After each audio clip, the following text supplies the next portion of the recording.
Joel Goldsmith foi um metafísico que depois se tornou um curador espiritual. Então ele compreendeu mecânica quântica, estudava as escrituras, estudava os profetas, sábios, videntes, e aí ele acabou desenvolvendo nele mesmo a consciência da onipresença de Deus. Então ele virou um curador.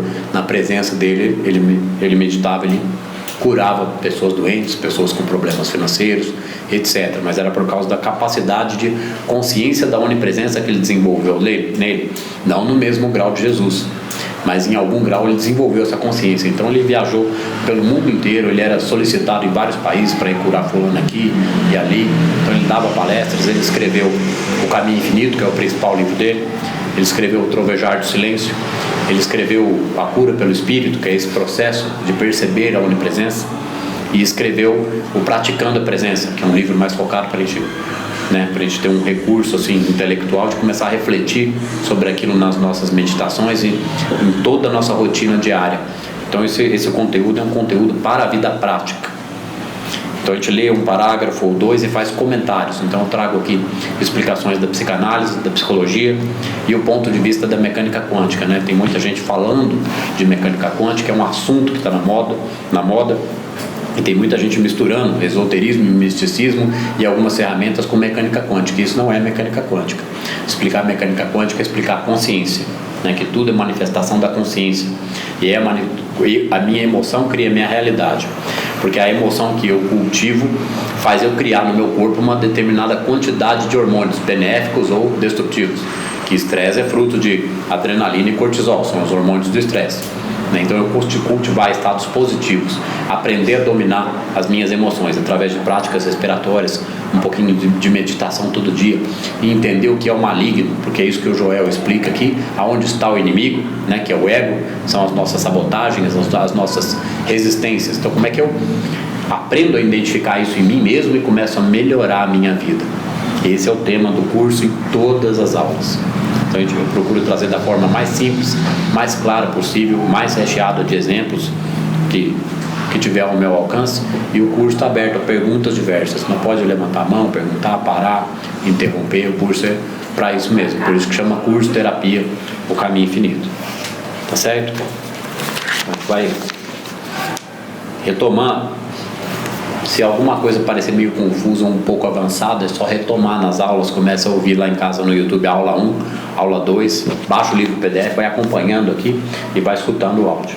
Aula 1, aula 2, que ali é muito comentário. Então a gente está na 14ª aula e a gente está no... Foi só algumas páginas, né? A gente começou o quarto capítulo, acho que é a aula retrasada. Então o livro tem, acho que 12 capítulos. Então ainda falta muito tempo para acabar, dá tempo de atualizar as aulas atrasadas, passar a ter essa compreensão do que é a compreensão da onipresença, porque aqui a gente não trata religião, aqui a gente explica o que as religiões deveriam estar explicando. Se nunca explicaram, agora não tem jeito, muita gente vai ter que entender, não é que vai ter que entender forçado, o assunto vai pipocar, muita gente falando, muita gente estudando, a coisa vai comentar, porque vácuo quântico é a onipresença. É uma energia eterna e infinita que permeia tudo que existe. Então os átomos são manifestados dessa energia que chama vácuo quântico. É isso que a ciência está explicando. Então escuta na aula 1, aula 2, aula 3.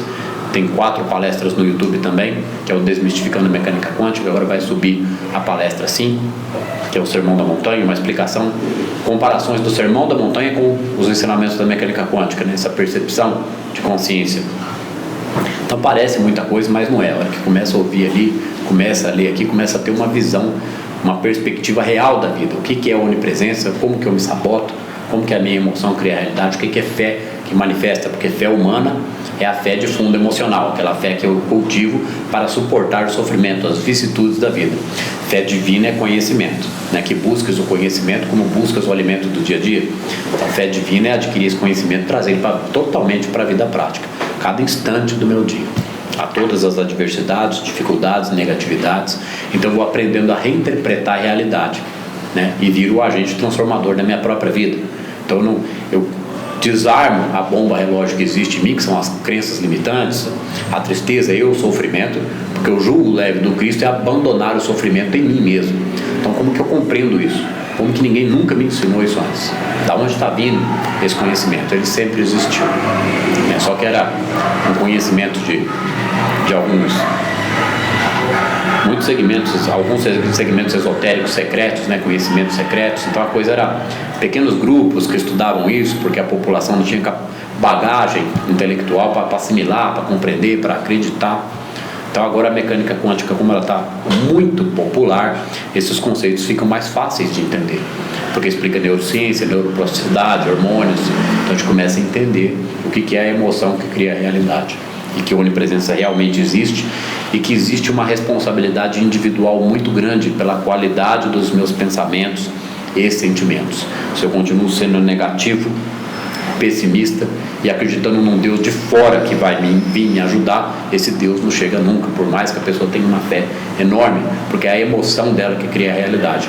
Então ela sofre e espera a ajuda do externo. A ajuda não chega nunca, porque ela cultiva mais do sofrimento. Então é sobre isso que a gente trata aqui. Se tiver qualquer dúvida, quem chegou hoje é só levantar a mão, perguntar, a gente para.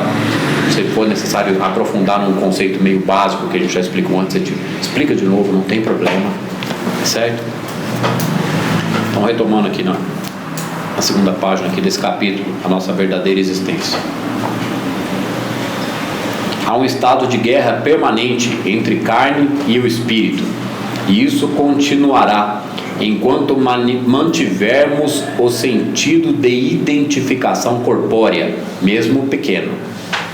A tentativa de trazer o espírito e suas leis para atuar sobre as concepções materiais é o que constitui essa guerra. Que guerra? Essa guerra entre a carne e o espírito.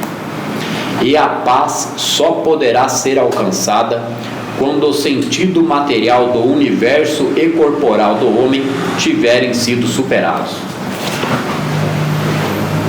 Quem está chegando hoje já vai entender a dinâmica. A gente lê um pequeno parágrafo. Agora olha as explicações que vão vir disso. Há um estado de guerra permanente entre carne e o espírito. Eu acredito, de certa, cada um a seu modo acredita que existe Deus, né? Pelo menos tenta acreditar. E existe vida material, que é essa nossa existência e as nossas necessidades, os nossos conflitos sociais, problemas políticos, problemas econômicos, desordens e desarmonias de toda a ordem que afetam a nossa vida segura, nossa vida material, nossa segurança e nosso bem-estar. Mas a gente tem fé em Deus e a gente tenta, cada um faz o seu melhor, isso é certeza. Só que não tem como eu fazer melhor do que eu já faço se eu não expandir consciência, se eu não adquirir conteúdo, bagagem intelectual, começar a entender um pouquinho o assunto, falar, nossa, então a minha emoção, eu tenho que ser responsável pelo que eu penso e sinto para transformar isso, que é o tal do segredo, né, que é eletromagnetismo. Só que o segredo, aquela historinha do filme Segredo, aquela moda que tem a pensar positivo, lei da atração, a coisa é mais séria e mais profunda. Não é só pensar positivo, é mudar comportamento, mudar pensamento, analisar as próprias crenças. Como eu digo, é questionar a própria fé. Voltando aqui para o parágrafo, para ver que fé que eu tenho, né? Por que eu tenho problema? O que está errado? O que eu preciso mudar para manifestar ter uma fé que manifesta? E não uma fé que eu vou ser salvo depois que eu morrer. Não, desencarna com o mesmo nível de consciência que tinha aqui. Ninguém avança mais só porque trocou de lugar. Então a consciência ela deve ser desenvolvida aqui, transformar a minha vida aqui, para que quando eu desencarnar, além de eu estar numa condição de consciência melhor, eu não tenha problemas do lado de lá, né? Mas é viver a cada dia melhor aqui. Então há um estado de guerra permanente entre carne e o espírito, e isso continuará enquanto mantivermos o sentido de identificação corpórea, mesmo que pequeno.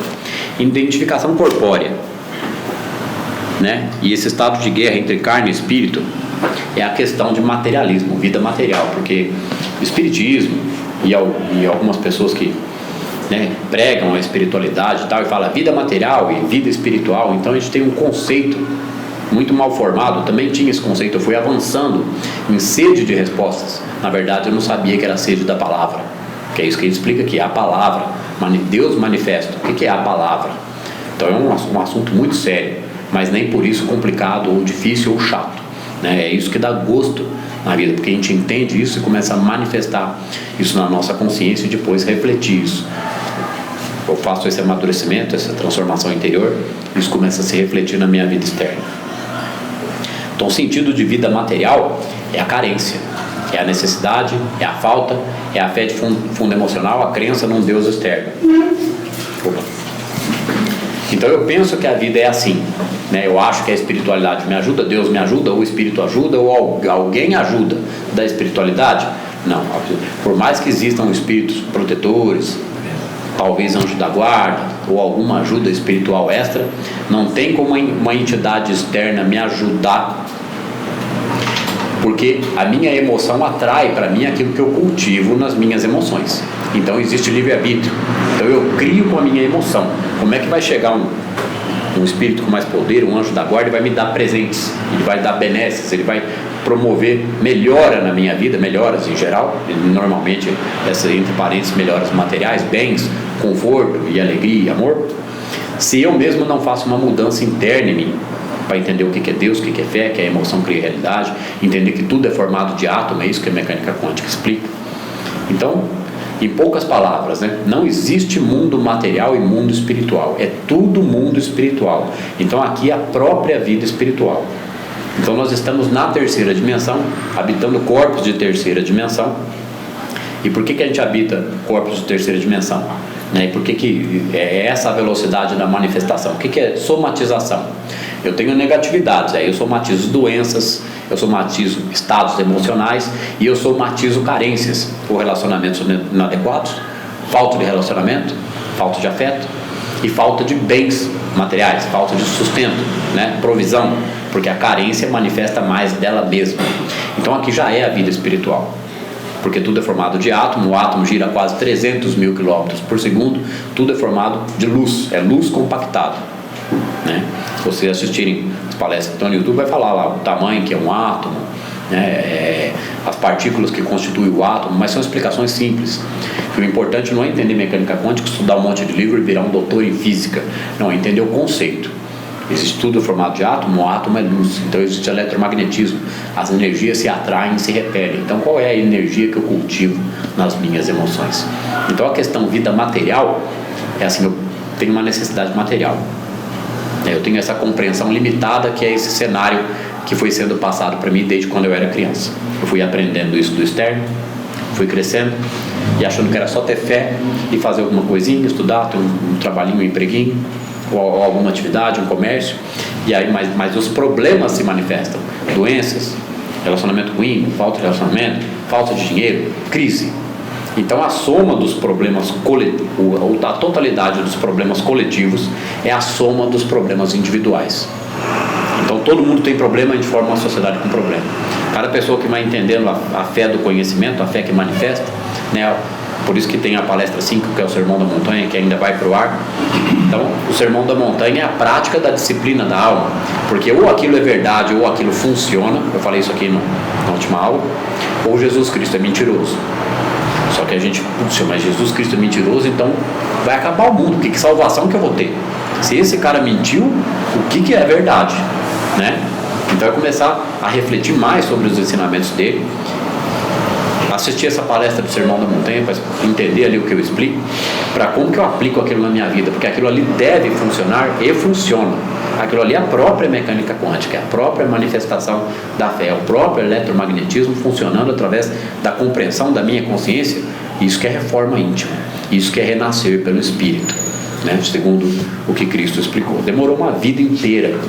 Tenho 47 anos, desde os 3 anos de idade, pesquisando, estudando em algum grau, em alguma velocidade, umas vezes mais e outras menos, mas depois dos 40 anos de idade, eu mesmo me obriguei a aprofundar esse conhecimento e descobrir essas coisas que eram necessárias para o meu conforto, né? Porque eu tive muitos problemas, eu precisava sair daqueles problemas, e nenhuma terapia foi capaz de me ajudar, a não ser a minha própria. Muitas me ajudaram, mas eu precisei aprofundar o conhecimento para sair daquele sofrimento. Conforme eu aprofundava o conhecimento, eu fui vendo que aquilo estava me formando para passar essa informação para outras pessoas, que sempre foi esse o meu desejo.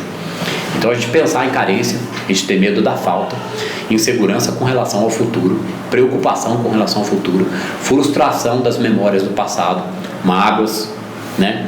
Culpas. Então a gente fica com a emoção presa no passado a gente vive de memórias do passado, interpretando o nosso presente. Então eu julgo o próximo, eu critico o próximo, eu julgo a mim mesmo e eu critico a mim mesmo. Eu acho que a minha vida deve melhorar, mas o que eu devo fazer para a minha vida melhorar?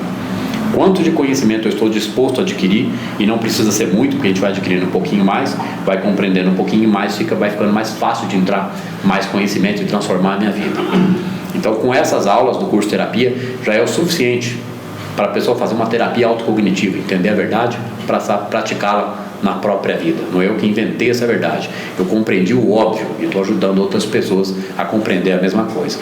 Na terapia de a psicanálise da alma, é terapia para 1 ano, no mais difícil dos casos, 2 anos.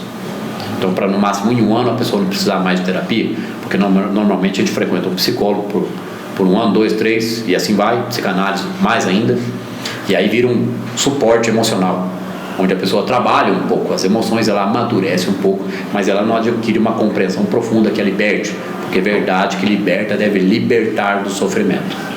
Então aqui, há um estado de guerra permanente entre carne e espírito. Eu tenho um problema, eu tenho um conceito de vida material. Eu sei que existe um espírito, que existe um Deus, mas não sei onde ele está, nem como ele se manifesta. Porque eu continuo achando que a vida é assim mesmo, que eu devo sofrer mesmo, que deve ter uma encarnação ou mais, ou que deve ter um céu para depois que morre, e eu devo aceitar essa vida com sofrimento e com limitações.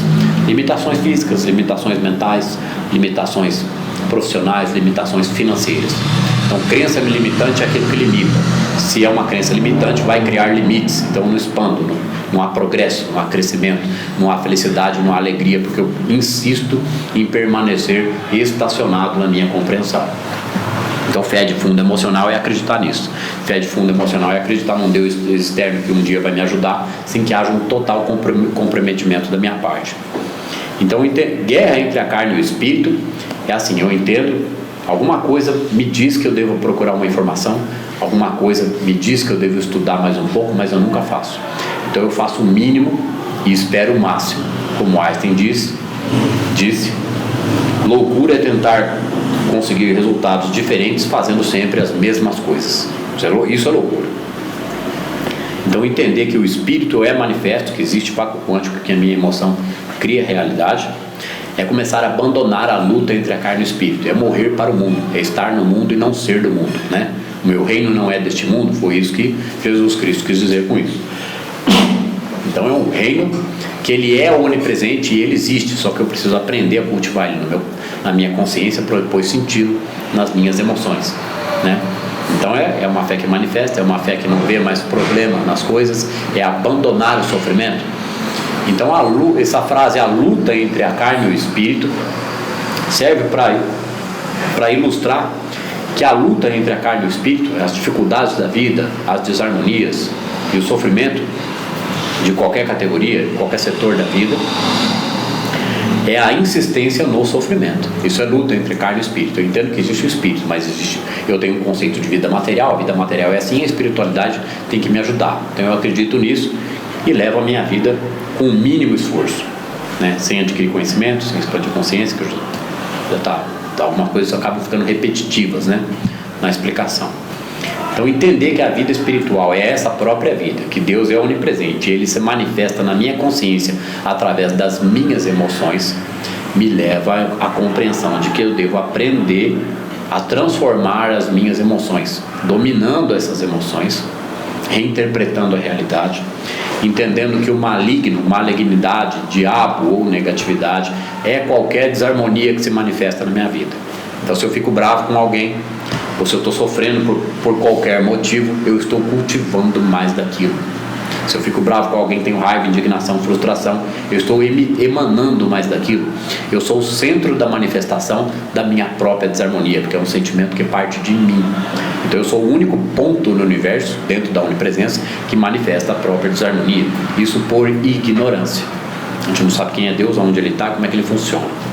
Eu sou manifestação dele, eu sou filho dele, criação dele. Então eu devo avaliar as minhas emoções. Não vos oponhais o maligno, que o Joel fala muito aqui. Se vocês lerem o livro, acompanharem as aulas, vocês vão ver. Eu estou dando não exatamente uma acelerada, mas eu não estou... É assim mesmo, explicar esse parágrafo para explicar o conceito de luta entre carne e espírito, A explicação sempre é assim aqui mesmo, demora, tem vários exemplos, eu fico falando e explicando, eu vou olhando para a carinha de vocês e vou explicando. Luta entre carne e espírito é o conceito de vida material e as carências da vida material e sofrimento. Enquanto eu tenho esses conceitos, é a carne, certo? Quando eu começo a abandonar esses conceitos, é o espírito, porque aqui é a vida espiritual. Então, carne é só uma palavra para dar nome aos corpos, porque na verdade a carne é o espírito tornado manifesto, porque a gente é formado por células que são constituídas por moléculas que são constituídas por átomos, e os átomos constituídos por partículas subatômicas, né, que vibram a uma velocidade tremenda. E na partícula subatômica, a menor de todas, que tem um apelido de bóson de Higgs, ela é tão minúscula, tão pequena e vibra numa velocidade tão alta que a natureza da existência dessa partícula é entrar e sair do vácuo quântico o tempo todo. O vácuo quântico é uma energia, a ciência comprovou já, é uma energia onipresente. Ela está em todo lugar, permeia tudo que existe, porque tudo é formado de átomos. Não só os corpos orgânicos, os objetos físicos, mas todos os gases que existem na atmosfera, né, formado por moléculas, e as moléculas são formadas por átomos. Então parece que é espaço vazio, não, só é mais rarefeito. Mas existe um pano de fundo, uma energia de pano de fundo que manifesta todos esses átomos e essas moléculas. Essa energia existe por todas as galáxias no universo infinito. Ela não tem fim, ela não tem interrupção, não existe uma quebra, uma brecha, uma fresta no vácuo quântico onde existe um nada. Não, o vácuo quântico é o próprio nada e ao mesmo tempo é o todo. Ele é uma energia só. Ele é puro amor, ele é Deus. Então Deus não julga, Deus não condena. Ele emana criaturas, essas criaturas vão evoluindo e adquirindo experiências, vidas e consciência, até que um dia um conhecimento chega até elas. Agora é a vez do planeta Terra, e elas começam a entender que tudo é manifestação do Espírito. O Espírito é o vácuo quântico que cria tudo o tempo todo. Então lá no nível subatômico de tudo que existe, é tudo vibração, tudo luz existindo, porque esse vácuo quântico é a inteligência suprema do universo. Porque se existe um negocinho que brota, ele pula do nada, e o nada é o todo, e ele fica vibrando, e aí ele diminui a vibração, vira um quark, e depois vira um elétron, né? Próton, núcleo, elétron formam um átomo, vários átomos formam uma molécula, várias moléculas formam uma célula, e trocentos milhões de células. O cérebro tem aproximadamente, acho que, se eu não me engano, são 100 bilhões de células. Eu falei na primeira palestra, não tenho certeza do número agora. Então a gente é construído por bilhões e bilhões de células. Tudo é constituído de átomo. Então tudo é manifestação do Espírito, é o Espírito manifesto. Então a religião nunca explicou isso dessa forma. Então nós somos o Espírito manifesto em desenvolvimento. E o objetivo do Espírito manifesto, nós somos individuação de Deus. Cada um de nós é um pedacinho da consciência de Deus em evolução. Ele nos criou e a gente existe. Então quando a gente entende que Deus é amor, e que as minhas emoções de negatividade, tristeza e sofrimento são o próprio cultivo de mais dessas experiências, porque a experiência vem para mim como uma lição, está se repetindo aquilo, eu devo pensar, puxa vida, por quê? Então é isso que a mecânica quântica explica, que tudo é consciência e que a emoção cria a realidade. Então tem que começar a pensar, por que eu crio isso na minha vida? Por que eu estou atraindo isso? Mas o que está faltando? Né, que as pessoas falam, nossa, eu preciso me apegar mais com Deus, mas não sabe como. Elas tentam, mas não sabem como. E o como é essa transformação interior. Porque o jugo leve do Cristo e a verdade que liberta é entender que nós devemos abandonar o sofrimento. É mais ou menos isso que as igrejas evangélicas explicam e tentam explicar. Porque receber a palavra no coração e desejar renascer pelo Espírito é não entregar tudo para Deus. É entregar, só que não é entregar e não fazer nada, é entregar e se tornar produtivo, alegre, maduro, focado, né? Compreensivo, uma pessoa que perdoa, uma pessoa que vai desenvolvendo a paciência e a compreensão com os outros, porque quando a gente entende que o assunto é assim, a gente fala, mas como é que eu transformo as minhas emoções em minha realidade? Como é que eu aprendo a ter paciência com o próximo, que me dá tanto trabalho, com o fulano, com o ciclano, ou com os problemas na vida? Porque todo comportamento emocional nosso, de reação emocional aos problemas ou às pessoas que nos dão problemas, cria um estado hormonal no nosso corpo. Então a reação emocional que eu insisto em cultivar ela perpetua no meu organismo os hormônios do estresse, criando mais daquela experiência, né? E reforçando as sinapses de comportamento no cérebro, porque quando eu vou crescendo, eu vou desenvolvendo uma interpretação da realidade. Os adultos estão me educando, eu escuto falar que existe um Deus, mas eu vejo um monte de problema e vejo todo mundo lutando por sobrevivência, tendo problema, chorando, sofrendo, criminalidade, drogas, guerra, corrupção, e aquilo vai gerando medo e insegurança diante da vida. Então, um dia Deus vai vir na Terra e a gente fica esperando isso e não compreende a coisa. Então, o medo, a dúvida e a insegurança são estados hormonais que se estabelecem no nosso organismo pela insistência naquela emoção. Então, quando eu entendo que e isso é o maligno, quando eu entendo que não vos oponhais ao maligno, é não me opor à negatividade. No começo dá muito trabalho, primeiro mês, segundo mês, terceiro mês, às vezes 1 ano, 2, 3. Mas quando eu vou aprendendo a controlar as minhas emoções, e a ferramenta é a meditação, né? Tem que aprender a meditar. Mais um pouco eu vou colocar alguns vídeos no YouTube explicando o que é essa meditação, como que desenvolve isso, porque são poucos minutos por dia, poucas vezes por dia, né? Isso vai trazendo uma paz. Então começa a haver uma transformação, porque todo comportamento assimilado vira sinapse no cérebro. Comportamento, né? A gente desenvolve coordenação motora, linguagem, pensamento. Então o cérebro é programado com essas sinapses, que são descargas elétricas entre os neurônios. Então toda reação emocional é uma programação no cérebro, uma sinapse. Eu aprendi que a vida é assim. Então aprender que ela é de outro jeito é começar a cultivar esse pensamento, começar a conter as minhas emoções, começar a praticar a paciência com o próximo, que é a compaixão, é o amor incondicional desenvolvido comigo mesmo, com tudo e com todos. Então a insistência nessa prática vai criando uma nova rede neural, vai trabalhando aqui o córtex pré-frontal e vai eliminando os hormônios do estresse. Eu vou ficando mais calmo, produtivo, focado, durmo melhor, acordo melhor, compreendo mais a vida, começo a perceber a onipresença de Deus. É esse o assunto que trata nesse livro do Joel Goldsmith. E aí eu começo a sentir, demora um pouquinho, mas eu começo a sentir que a minha vida realmente muda, porque eu estou entendendo o que é fé com conhecimento, fé que manifesta, fé que confia na onipresença. Então todo mundo tem que fazer alguma coisa na vida. Então eu começo a elaborar meus planos, ver os meus projetos e começo a adquirir um pouco de conhecimento relativo aos meus planos, meus projetos, para que eu possa me movimentar na direção deles. Então adquiro conhecimento para obter recursos da vida, trabalhar, ganhar dinheiro, expandir, ter um negócio, fazer alguma coisa que me gere recursos, que gere bem para mim e para alguém em algum grau. Então isso é se tornar produtivo, maduro, focado, é estabelecer o reino de Deus no planeta Terra, cada um fazendo a sua parte, porque cada um que entende este assunto está sendo um problema a menos na sociedade.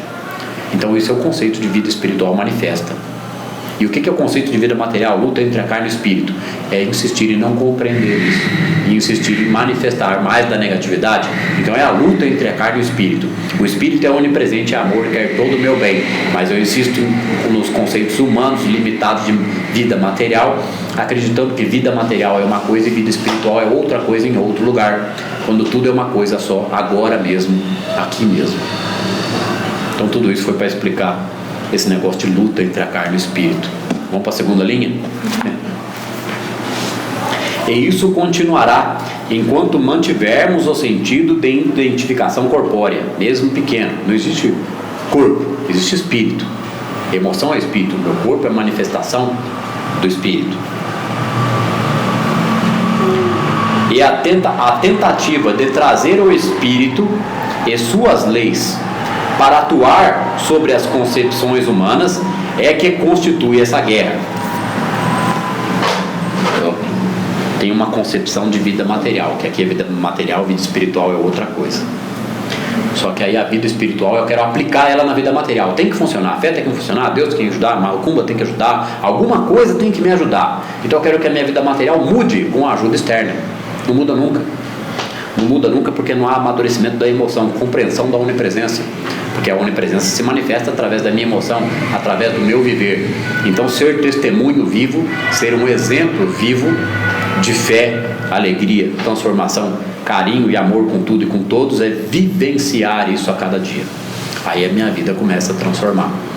Como eu já disse em alguma das palestras, não precisa necessariamente frequentar uma igreja, embora ajude Em muitos dos casos, a pessoa não tem esse conhecimento, mas ela procura a igreja e ela quer mudar a vida dela, ela não quer mais sofrer, ela não quer fazer mais coisas erradas que ela fazia, ela quer ter mais moral, mais ética, se tornar uma pessoa melhor, e em algum grau a vida dela melhora, porque ela se propôs a mudar. Por isso que funciona, procurar a igreja desde que a pessoa aplique isso na vida diária, e não vá lá encostar, segurar a parede, segurar a pilastra, vai lá, encosta, todo domingo vai lá, mas já sai dali fofocando, já sai dali sofrendo, já continua acreditando no sofrimento. E o jugo leve: tomai o meu jugo que é leve, é suave.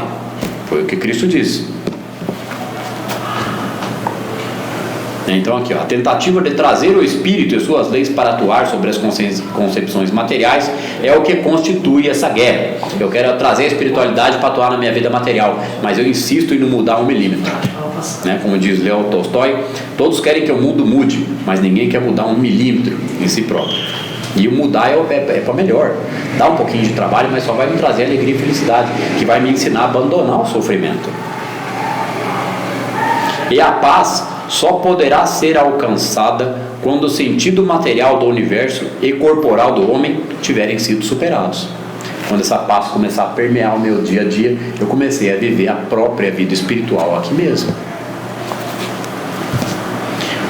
Observe com quanta frequência tentamos aplicar alguma verdade metafísica a algum problema humano.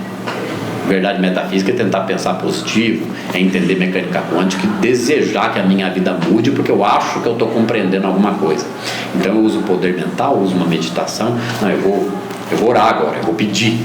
Pediu está emitindo mais carência para o universo e não ser no centro da própria certeza. Então entre em teu quarto em horas de silêncio, teu pai que vê no secreto te recompensará liberalmente. Jesus estava dizendo que orar, a verdadeira oração é o silêncio, é a meditação, né? Aprender a meditar. Você está cultivando o silêncio. Deus é silêncio, Deus é harmonia. Eu harmonizo as minhas energias e começo a entrar em fase com o vácuo quântico. Eu começo a promover a minha unificação com Deus, comunhão.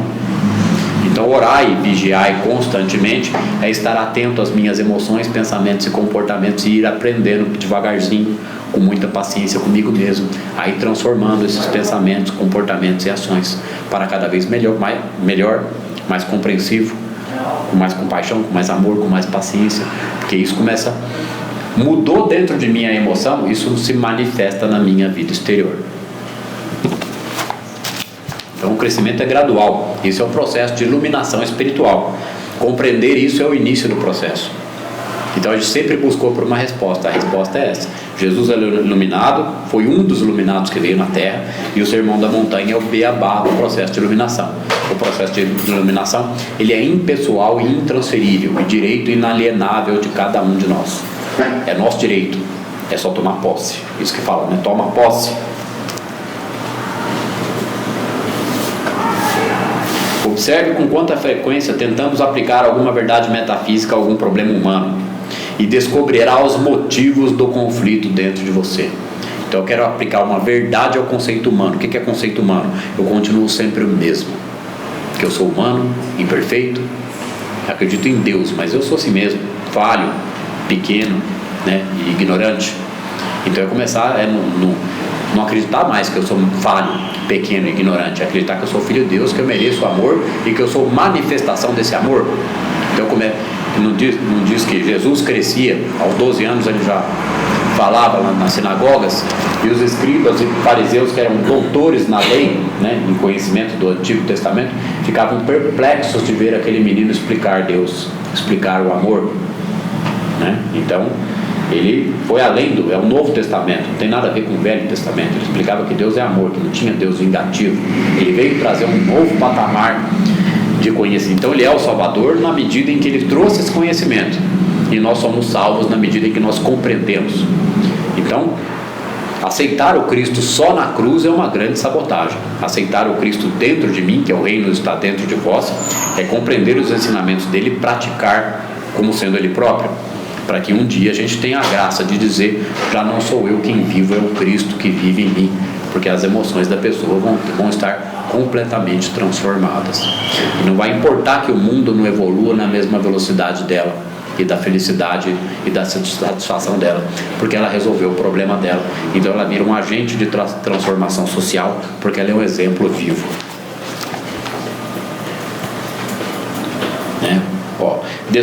Observe com quanta frequência, repetindo, né? Tentamos aplicar alguma verdade metafísica a algum problema humano e descobrirá os motivos do conflito dentro de você.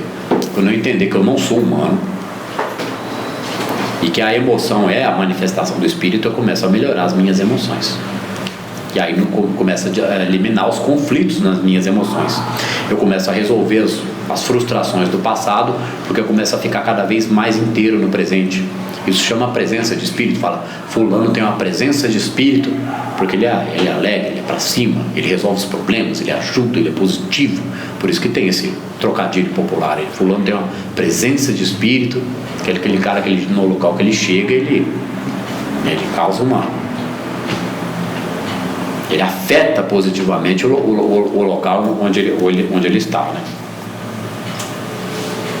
Nosso verdadeiro intento é mais a obtenção da harmonia espiritual do que a continuidade do enfoque material da existência, com mais facilidades e mais conforto.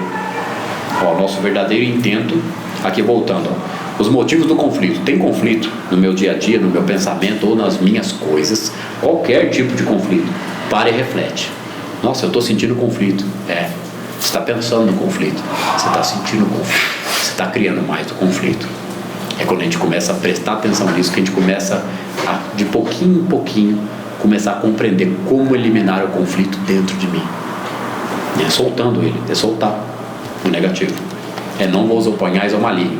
Eu começo a não me opor ao maligno, porque ele só existe na medida em que eu dou força para ele, que diante da onipresença ele não tem poder nenhum, ele é uma forcinha de nada, e ele está dentro de mim mesmo. O inimigo é interno, né? A gente sempre indicou aqui já várias vezes o filme Revolver com Jason Statham, que lá diz, o inimigo é oculto, né? E ele se esconde no último lugar em que você procuraria. Onde que ele se esconde?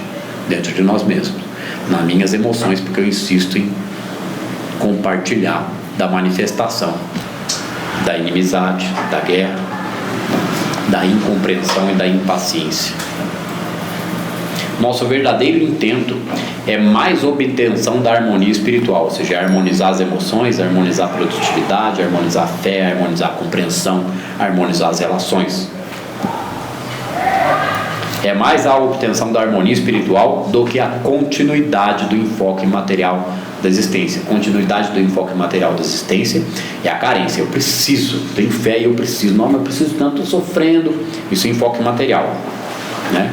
Mas com mais carência, né? Mais carência, mais sofrimento. Você está cultivando mais da mesma emoção. Com mais facilidades e mais conforto. Eu desejo mais facilidade e mais conforto. E quanto mais eu desejo, mais problema eu tenho, porque aquilo vai gerando frustração, indignação. Eu tenho fé, mas nada resolve. Está tudo cheio de problema, está crise. Eu quero mais conforto, eu quero mais estabilidade, eu quero mais facilidades. E a coisa realmente é fácil, a partir do momento em que eu avanço na compreensão e começo a sentir uma facilidade lá nas minhas emoções, uma leveza que diminui a quantidade dos pensamentos, me ensina a observar a realidade, porque quando a compreensão aumenta, eu vou começando a entender os primeiros degraus do que é compaixão, porque eu entendo esse assunto aqui, que isso aqui é a palavra.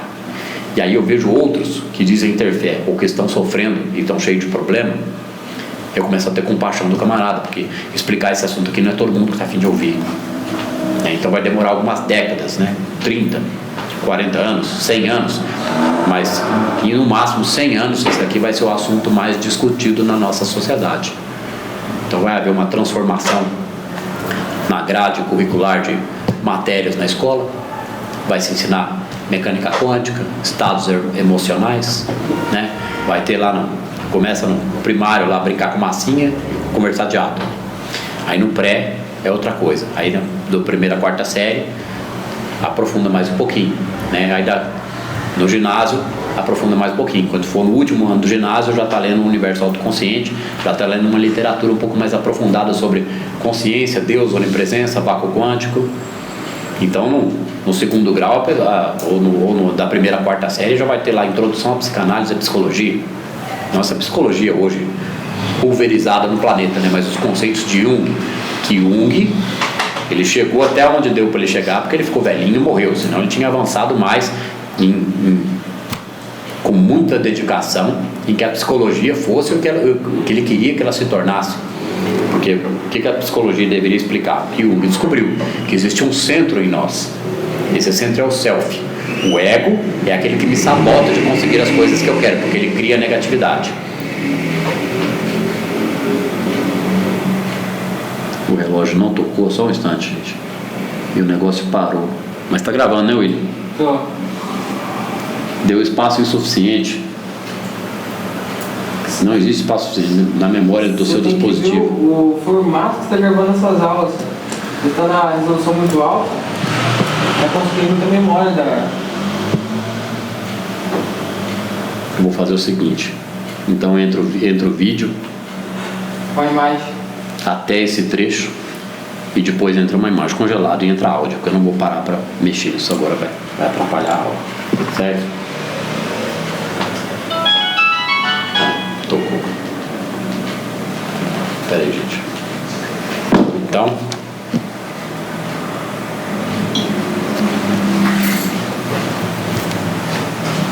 retomando, né? O self. O ego e o self. O ego e o self. O Jung entendeu essa história de ego e self. Self é um centro em mim mesmo que é a onipresença. É o que é o melhor, manifesta o melhor, amadurece, é o amor. E o ego é o que cria as negatividades, as resistências, as teimosias e todas as dificuldades. Então a pessoa vai no psicólogo, frequenta o psicólogo por muito tempo e não sabe o que é elf, o que é self e o que é ego. Porque a unificação entre ego e self é esse amadurecimento. Eu começo a compreender o meu ego e começo a aprimorá-lo. Quando ele não mais me sabotar, eu sou o próprio self, eu renasci pelo espírito. Né? A gente precisa do ego? Ou tem que ser... A gente precisa do ego, porque a gente nasce e a gente precisa adquirir uma noção de individualidade. Então a gente nasce nessa sociedade para aprender coisas. Então a gente precisa daquela primeira noção, porque o bebê, a sensação dele é de fusão com o ambiente, ele não tem noção de nada, ele é puro amor. Então ele começa a aprender a linguagem, ele começa a aprender os comportamentos, então, ele começa a aprender... O ego e o medo, eles têm que servir para motivar, não para atrasar. Exatamente. Usar ele a favor. Controlar ele, né? Controlar e fazer ele se impulsionar, não deixar ele exatamente. Esse processo, o ego faz parte de uma ferramenta do processo de evolução, porque ele tem que me ensinar a lidar com o medo e as emoções negativas. Então ele é a experienciação dessas emoções, dessas dificuldades. Só que aí quando chega de 14 até os 28 anos de idade, deve ser a unificação do ego com a centelha, né? Do ego com o self, esse florescer do self. Porque aí eu começo a... Primeiro eu cresço e aprendo alguma coisa. Então é a primeira infância, né? E a juventude, até a adolescência. E depois aí sim eu começo a vivenciar esse despertar do espírito. Então ele é necessário, mas só que ele virou regra, em vez de ser só uma ferramenta. Então o que é individuação? O conceito de self é que nós somos uma individuação de Deus, né? Uma experiência particular da consciência onipresente, que nós vamos ser eternos, nós fomos criados e a nossa consciência nunca vai se extinguir, não tem como destruir um espírito, uma alma, uma consciência individual. Ela vai evoluir pela infinitude do universo, cada vez mais, em outras experiências, outras vidas. Então a gente desencarna e continua consciente de quem é. A gente continua consciente de quem é, mas também continua consciente das crenças que nós cultivamos até essa existência aqui. Então quanto mais liberto a gente entende a onipresença, que eu sou manifestação de Deus, aumenta a autoestima, aumenta o grau de segurança e aumenta o coeficiente eletromagnético da pessoa. Ela passa a vibrar positivo, elevar o seu grau na evolução. Então quando ela, nessa vida mesmo, ou quando ela desencarna, você pode checar, William, para ver se está gravando mesmo? Tá. Ela desencarna com mais consciência, então ela é atraída para um local onde ela vai para pessoas que têm a mesma consciência com ela. Que se ela chega lá e tem o mesmo nível de consciência, ela vai evoluir mais ainda em compreensão, estudo, e ela vai de alguma forma, faz algum trabalho que ajuda, que o trabalho a obra é infinita. A gente sempre vai trabalhar na obra, a gente sempre vai existir. Então para a gente existir tem que ter um fim para a minha existência, e o fim é o amor, né? Que eu passo a sentir o amor a mim mesmo e manifestá-lo. Eu manifesto quando eu ajudo os outros. Eu faço alguma coisa, ou eu tenho um emprego, um trabalho, uma profissão, é a mesma coisa do lado de lá, como é aqui, como é em cima e embaixo. É isso que essa frase quer dizer. Então, nós como seres individuais estamos passando por um processo de individuação. É uma partícula individual de Deus em evolução. Então esse é o self, esse é o nosso centro, é o nosso eu superior, que está aqui mesmo, dentro de mim. Deus habita o meu corpo, Ele olha através de mim, eu sou parte dele. Então começar a entender o que é ego e abandonar as negatividades é começar o processo de renascer pelo Espírito. Então, nosso verdadeiro intento é mais obtenção da harmonia espiritual, é harmonizar, manifestar, ser feliz, e não sofrer, esperar essa felicidade para algum dia, não, é desejar essa felicidade agora. A gente já indicou aqui, lá na nuvem tem o Poder da Agora, do Eckhart Tolle, que é um livro simples. Tem o Poder do Silêncio, que é um pouquinho mais curto, do Eckhart Tolle. Tem alguns vídeos no YouTube, coloca Eckhart Tolle, você vai ver o camarada falando lá, é esse mesmo conhecimento, não com essa profundidade, com essa quantidade de exemplos, mas a gente vê de trazer um conhecimento da parte emocional, que é exatamente o que a gente explica aqui, o que é o poder do agora, é viver o agora. Então só tem um momento para me ser feliz ou infeliz, agora. O que eu vou continuar cultivando na minha vida? Então isso tira a pessoa da zona de conforto, porque leva ela para produtividade, alegria e crescimento constante. Resolve os conflitos do passado, tira a ansiedade com relação ao futuro, porque a certeza começa a aumentar, porque a autoestima aumenta, porque minha vida mudou, porque eu estou fazendo alguma coisa. Então não existe ansiedade com relação ao futuro, porque eu sou produtivo, eu canalizo libido. O que eu faço com 100% do meu tempo? Essa é a pergunta. O que eu faço com 100% do meu tempo? Eu passo muito tempo pensando e sofrendo, ou eu passo um tempo me divertindo, um tempo estudando, um tempo trabalhando, mas o tempo todo cada vez mais aumentando a minha compreensão, confiando na onipresença, porque ela se manifesta através da minha emoção, E a outra pergunta muito importante é: o que eu faria se eu tivesse 100% de certeza que daria certo? Começar a refletir sobre isso, eu começo a descobrir o meu propósito na vida. Não fala que Deus tem um propósito na sua vida? Então tem que descobrir o propósito, que é o propósito que traz autorrealização. Continuando aqui,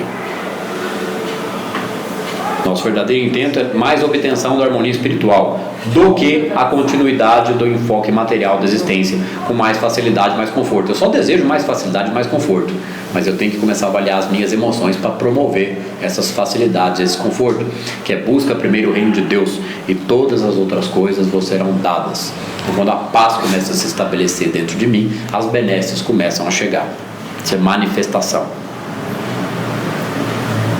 Nos momentos iniciais de nossa busca da verdade, que quem busca a verdade, quem sempre estuda, quem sempre está atrás de uma informação, e ela descobre uma ferramenta, um conhecimento, daqui a pouco ela vai ver que aquilo ali não serve, ou o questionamento dela continua, ou aquela ferramenta não resolve os problemas, ela vai desconfiando, e algo vai levando ela pelo caminho, o caminho infinito, até que eu começo a aprender a palavra, a verdade, entender conceitos de onipresença. Porque se Deus é onipresente, Deus existe mesmo, qual é o meu problema? Porque ele deveria ser resolvido através da minha fé. Só que é fé com conhecimento, não fé humana, fé de fundo emocional, é fé divina. Fé divina é sabedoria manifesta nas minhas ações, comportamentos e emoções. Nos momentos iniciais de nossa busca da verdade, não tínhamos provavelmente outra preocupação que não curar um corpo doente, fazer um pobre mais próspero ou transformar um pecador em alguém ético. Não há dúvida de que ao nos tornarmos um praticante ou mestre de consciência espiritual, parecíamos ter atingido esta finalidade e por algum tempo continuamos a usar a verdade ou Deus para direcionar nossa concepção material do homem e do mundo. É tentar usar Deus para melhorar a negatividade. Não tem como. Não tem como. É a onipresença que age. E ela se manifesta através de uma consciência que começa a despertar para o poder único. O único poder, que é realmente Deus. Não existe poder maior que o poder de Deus. Existe umas forcinhas, mas poder só Deus. Então, quando algum ser humano começa a despertar para o poder único, ele começa a ser agente de transformação para outros que não têm a mesma compreensão. Ele começa aí que é os milagres. Ele começa a ajudar a promover milagre em algum grau na vida das pessoas. Porque Jesus não fazia milagre só Porque as pessoas, Jesus, ele era consciente da onipresença, ele desenvolveu isso ao longo da vida dele, muito intensamente. Eu parei o comentário aquela hora que parou de gravar o vídeo, que Jesus crescia em conhecimento para com Deus e com os homens todos os dias. Então o crescimento era exponencial na consciência dele. Ele foi crescendo em conhecimento, amor, compaixão, e entendendo a onipresença de Deus, ele começou a senti-la nele mesmo, num grau tão elevado que ele era a própria onipresença. Ele se fundiu, ele sentia Deus o tempo todo, esse amor divino. Então todos os santos, sábios, videntes e profetas atingiram essa consciência elevada, e neles próprios. Então eles perceberam, eles sentiram, eles entenderam a onipresença, praticaram a meditação, porque não é só meditar. Orar e vigiar é um estado de meditação que começa a permear o pano de fundo das minhas emoções durante todo o dia. Eu começo a ficar consciente da onipresença, aparece uma negatividade, eu aprendo a reinterpretar aquela aparência, porque eu não me oponho ao maligno, avalio a minha emoção, dou uma formatada no sistema aqui, e aí eu fico tranquilo, vai diminuindo a ansiedade, e aí a segurança vai vindo, a confiança vai vindo, a sensação da onipresença vai vindo, ela vai se tornando manifesta na minha consciência. Você fica em estado meditativo todo dia? Todo dia. Você vai desenvolvendo isso, o crescimento é paulatino, é gradual, todo dia aumenta um pouquinho. Porque quando eu pratico meditação, vai causando uma transformação no cérebro, neuroplasticidade, que vai mudando também os hormônios, muda a sinapse, muda o comportamento, porque eu reinterpreto a realidade. É uma musculação para os neurônios. A gente não faz musculação no melhor do corpo. Esse processo causa uma transformação profunda no cérebro e no estado hormonal, que reflete nas emoções. Então parte da tranquilidade da meditação todo dia vai se somando ao pano de fundo das minhas emoções. Por isso que fala que o efeito é cumulativo. Que nem o Joel fala, meditar é recarregar as baterias para manifestar o espírito, manifestar a onipresença, manifestar a harmonia.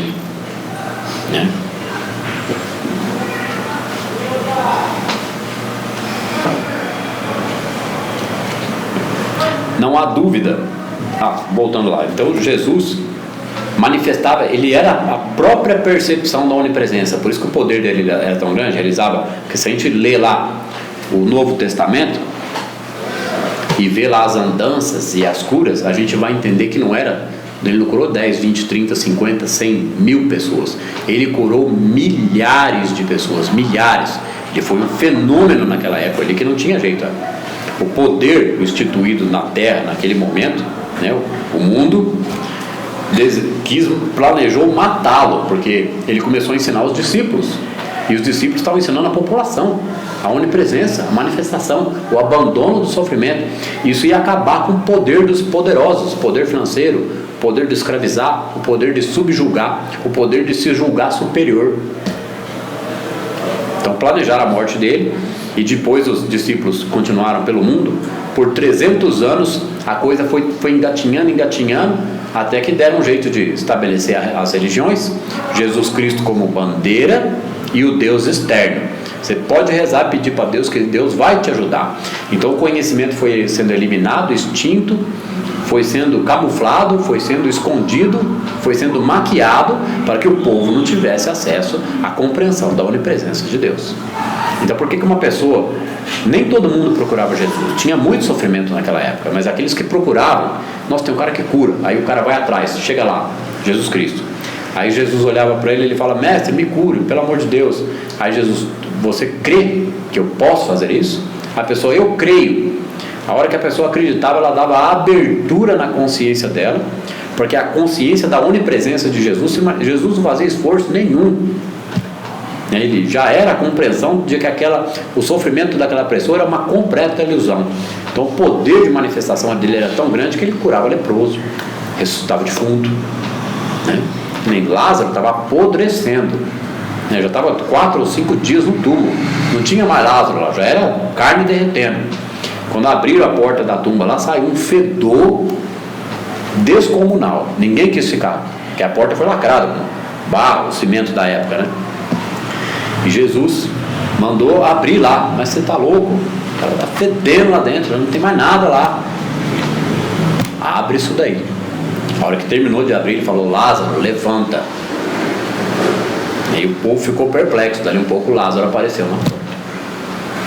Esse Jesus, ele aprendeu essa presença? Ele veio, aprendeu a sentir essa? Isso, ele veio para isso, mas ele teve que desenvolver. Ele foi crescendo. Uma premedição de que ele via assim, Sim. né? Então, pelo que eu entendo, você está dando ele como exemplo de que qualquer um de nós também pode desenvolver essa consciência, exatamente isso. Em que grau? Depende da minha dedicação, esforço, compreensão e capacidade de manifestar o amor através de mim mesmo. É a paixão de Cristo, é a compaixão com o próximo. Mas e essa premedição de que ele já viria assim? Porque os outros profetas da Bíblia, Antigo Testamento, falavam que vinha um Messias, alguém que ia trazer um conhecimento superior, porque o planeta Terra existe há milhares de anos. Então existem civilizações há milhares de anos. Vieram outros avatares, né? Buda veio bem antes, algumas centenas de anos antes de Cristo, trouxe o mesmo conhecimento. Só que o Cristo era um dos avatares que viria, que ia pulverizar, que Cristo é muito conhecido, Jesus Cristo é muito conhecido no planeta Terra. Lá no Oriente eles conhecem mais o Buda, Lao Tse. Eles falam da caixa, né? O Deus para eles, o arrogante, por exemplo, é a caixa. A caixa. A gente tem um documentário lá na nuvem, a gente subiu o documentário lá na nuvem, são 4 partes de 20 e poucos minutos, meia hora cada parte 1, parte 2, parte 3 e parte 4. Então o apelido desse documentário é Mundos Interiores e Exteriores, mas o nome do documentário todo é a caixa. A caixa para a filosofia oriental significa o mesmo que para a ciência quântico, é a onipresença.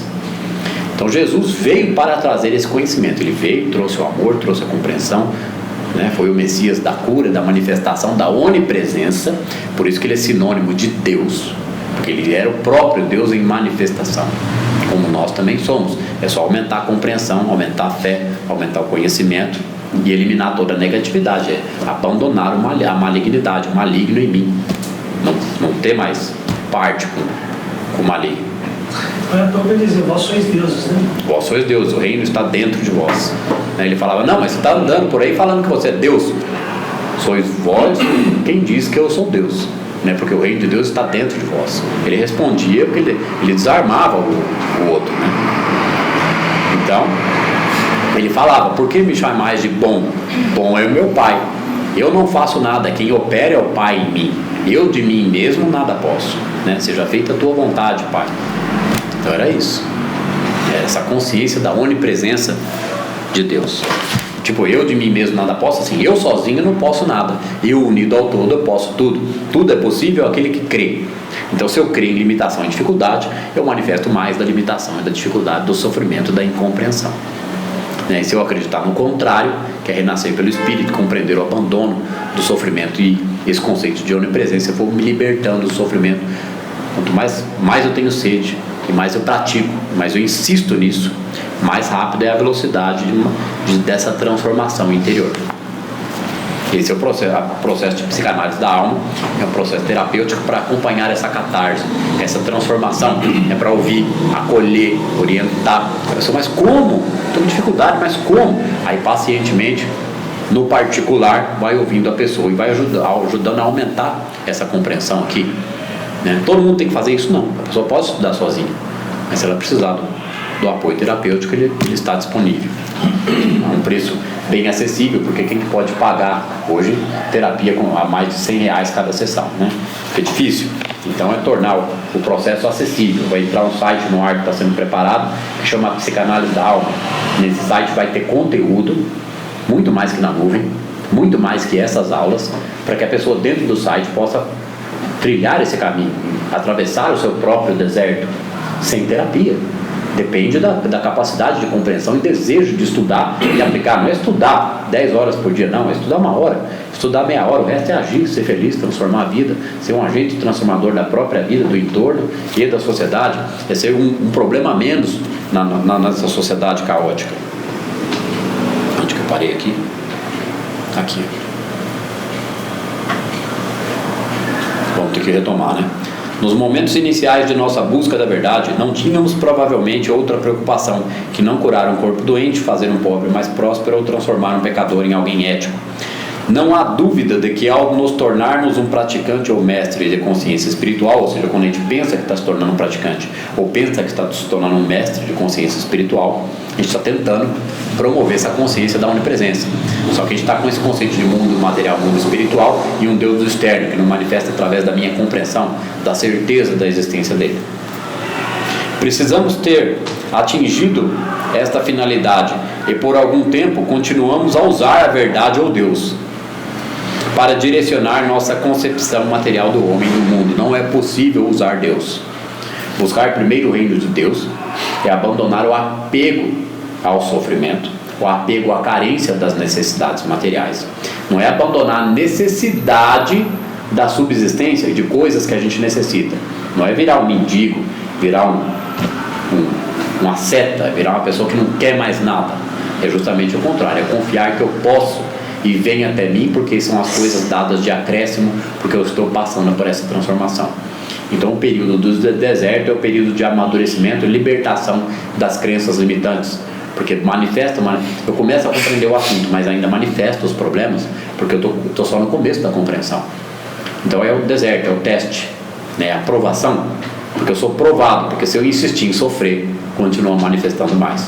Então o deserto é aprender a abandonar o sofrimento. Jesus teve o próprio deserto dele. Ele não enfrentou o deserto? Ele teve que dar uma acelerada no processo. Ele mesmo foi para um deserto propriamente dito para ficar 40 dias num sofrimento máximo. Não que a gente deva desejar o sofrimento. Ele acelerou o processo para entrar nessa introspecção com ele mesmo, analisar o próprio ego, conhecer o maligno, né? E transcender a mente dele para o nível máximo que ele conseguiu, né? Que aí dali a um pouco não demorou muito ele no planeta Terra, porque ele sabia que seria desse jeito, porque ele teria que ser o exemplo. A história era para ser assim. Então quando ele sabia que ele ia morrer, que ele ia ressuscitar, então ele sabia que a história era assim, porque ele tinha que ser não que ele tinha que exatamente que ser um mártir, mas ele tinha que ser um marco. Ele sabia que ele ia ser usado, que ia ser uma bandeira, que iam criar várias religiões, que ia ter muita mentira em cima da verdade, que iam esconder a coisa. Mas quem, né, crê em Jesus e será salvo tu e tua casa. Então aqueles que creem verdadeiramente no Jesus e desconfiarem que tem algo mais profundo nas palavras dele, que tem algo que não foi compreendido, pois o Sermão da Montanha não foi compreendido no planeta Terra. Ele foi compreender o Sermão da Montanha, que transformou a minha vida e conseguiu definir o meu trabalho, porque foi a resposta que eu encontrei. Mecânica quântica, Sermão da Montanha, formação em psicanálise, todas as dificuldades que eu enfrentei fui tendo que superar. A confusão da onde eu fui saindo da minha vida foi transformando a minha vida. Então a coisa foi afunilando, foi se moldando e eu descobri o propósito.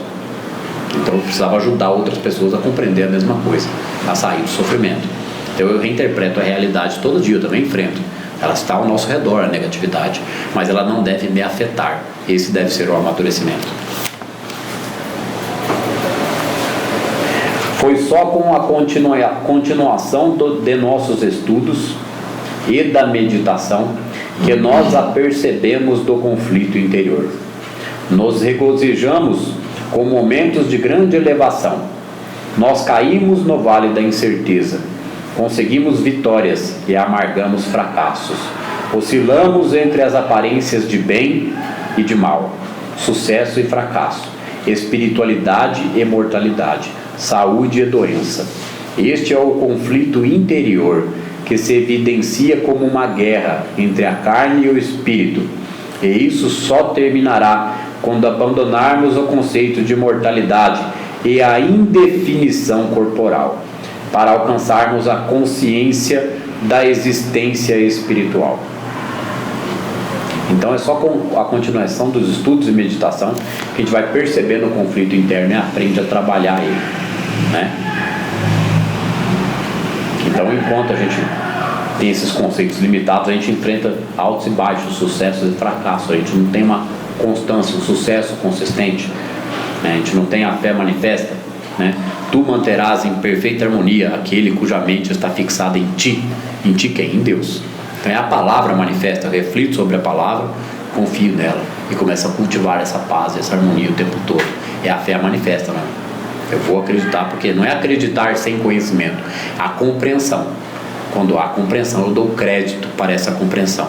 Eu começo a manifestá-la de minha própria consciência, não acreditando que a ajuda vai vir de algum Deus externo que está em algum lugar que eu não sei onde é.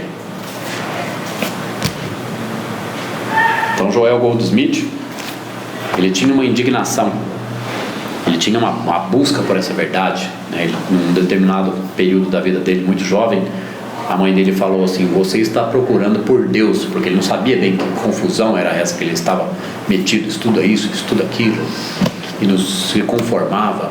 Ele não sabia que ele ia se tornar um curador espiritual, um ponto da manifestação da onipresença. Ele foi estudando, né? Estudou santos, profetas, textos, livros, meditou com várias pessoas, o grau de consciência dele foi aumentando. Aí a gente vai, é como se a gente fosse acordando, despertando, são os véus que vão se rasgando. Eu vou compreendendo, abandonando o sofrimento, a harmonia vai se estabelecendo, eu vou começando a perceber a manifestação de Deus na minha vida, eu viver pela graça. Então isso é explicável? Isso é explicável, mas não é ensinável, porque a gente só aprende sozinho na medida da minha dedicação e prática. Por isso que é praticando a presença, um dos livros do Joel. Então esse assunto é explicável, né? E estar na presença de alguém com uma compreensão maior ajuda a gente a compreender, ajuda. E a gente vai desenvolvendo ela na gente mesmo. E como eu emano de mim isso, tem uma coisa no planeta Terra que chama egrégora. Todo mundo emana pensamentos, emana sentimentos. Então uma massa de 7 bilhões de seres humanos emanando negatividade, sofrimento, indignação, raiva e frustração, né? Incompreensão, impaciência, está criando uma energia. E essa energia, ela retorna para a humanidade na forma de uma tempestade espiritual, que é a manifestação de negatividades, crises, catástrofes, porque isso não era para acontecer. Isso só acontece porque a manifestação dessa energia, ela volta. É como uma chuva, né, que condensa e cai uma tempestade. Então quando a gente não sofre, a gente não é atingido pelo sofrimento. Então uma pessoa despertando aqui, outra ali, outra ali, outra ali, a gente precisa que 1% pelo menos da humanidade desperte para alterar o coeficiente eletromagnético do planeta Terra e alterar essa egrégora negativa que se formou, né? Então o poder do amor é infinito e supremo. Então 1% transforma toda a humanidade. Quanto que é 1%? 1% de 7 bilhões é quanto? 700 mil? Eu acho que é isso, não é? Então a gente precisa só de 700 mil pessoas entendendo e praticando esse assunto. Por isso que esse assunto precisa ser explicado. Tem mais gente explicando. O filme Quem Somos Nós explica isso daí. São cientistas explicando o assunto. Mecânica quântica é isso. Eu assisti esse filme hoje antes de vir, acho que todos já devem ter assistido, né? Que é uma coisa legal que não sei se em algum momento do filme fala, eu não lembro, mas as palavras, né, na Bíblia o tempo todo são que Jesus está dentro de você, que Deus está dentro de você, não é? E a gente costuma procurar do lado de fora. Partindo realmente dessa, você fala mecânica quântica, né? Não sei nem qual a diferença de mecânica quântica e física quântica. É a mesma coisa, não tem diferença. Então, partindo do átomo, né, com esse Deus realmente está dentro. Explica Deus manifesto, Você pega a palavra principal e a base da ciência aí, que tem tudo mesma a ver, coisa, né? Mesma coisa. Se está dentro, está realmente nesse átomo, né? Jesus falou, né, que viria o Paráclito, né, que no futuro viria o Espírito de Deus, o Paráclito, o Espírito da verdade, que iria defendê-lo, né, com toda a propriedade, com toda a categoria, com todo o conhecimento. O Paráclito é a mecânica quântica, por isso que eu explico o conceito de onipresença. E a verdade manifesta. Naquela época, imagina só, a Bíblia foi escrita por uma linguagem de 2000 anos atrás, para um povo de 2000 anos atrás, para uma sociedade de 2000 anos atrás. Hoje a gente tem computador, internet e redes sociais. As redes sociais foram criadas só para que esse assunto pulverize, para mais nada. Não para a gente postar essas bobagens que a gente posta lá, né? Sabe, tanto os católicos quanto os evangélicos acreditam, né, na volta do Cristo. Como conciliar isso com que nós estamos estudando aqui. Qual que é a sua visão sobre isso? Jesus era a pessoa. Cristo era o estado de consciência que ele atingiu. E todo mundo tem o self ou centelha crística em si mesmo. Então a mesma consciência que se manifestou em Jesus está presente aqui agora. E pode se manifestar em cada um de nós. A gente deve compreender e ir aumentando. Porque não precisa se manifestar no mesmo grau de Jesus, né? Na mesma potência, mas é eliminar o sofrimento. Porque nenhum dos apóstolos atingiu o mesmo grau dele. Ele tinha um grau de intimidade diferente com cada apóstolo. Tinha reuniões que era com os 12, reuniões que era com meia dúzia, reuniões que era com 3 e reunião que era com 1. Né? Então ele tinha um grau, dependendo do entendimento de cada um deles, ele tinha verdades que ele compartilhava ali na intimidade. Tomé era um desses mais íntimos. Por isso que tem o evangelho de Tomé, tem lá na nuvem. Né? São 100 e poucas palavras lá, 100 e poucas passagens, que diz que os mortos não estão vivos, os vivos não morrerão. Os mortos são os que sofrem, os vivos são os que renascem pelo Espírito. Eles não morrem mais, eles ficam conscientes para sempre. Não existe mais sofrimento. Desperta, renasce pelo Espírito. E também tem lá, né? Eu tinha esquecido na outra aula, depois eu lembrei, agora eu vou lembrar de novo, que aquele que procura, continue procurando, até que encontre. Quando encontrar, ficará perturbado. Quando estiver perturbado, ficará maravilhado, e então dominará tudo, quando ele encontrar a onipresença de Deus nele mesmo. Primeiro ele entende isso intelectualmente, aí ele fica perturbado. A perturbação é o deserto, porque eu ainda manifesto a negatividade, porque eu não aprendi a apaziguá-la. Na medida em que eu apazigo, expando consciência e vou eliminando o sofrimento em mim mesmo, eu vou me unificando com todo. Essa unificação é exponencial, até que o salto quântico de consciência acontece, né? Eu vou aumentando a percepção, aumentando a harmonia, aumentando a percepção e aumentando a harmonia. Mecânica quântica é entender e praticar isso, não é ficar tentando o poder da mente, ou tentando trazer o poder da mente para manifestar uma vida mais positiva, sem esforço pessoal, individual, sem responsabilidade pelas emoções, sentimentos, pensamentos, compreensão, compaixão. O assunto repete um pouco, mas é a única maneira de explicar. É necessário repetir certas explicações. Então, o seu ponto de vista está perfeito. Desse entendimento da palavra, o que a mecânica quântica está trazendo, é exatamente isso. A volta desse Cristo talvez seja... A volta desse Cristo é esse estado de consciência. Realmente entendendo isso. Sim. Que você está falando. Agora, mas Cristo pode voltar. Não é impossível.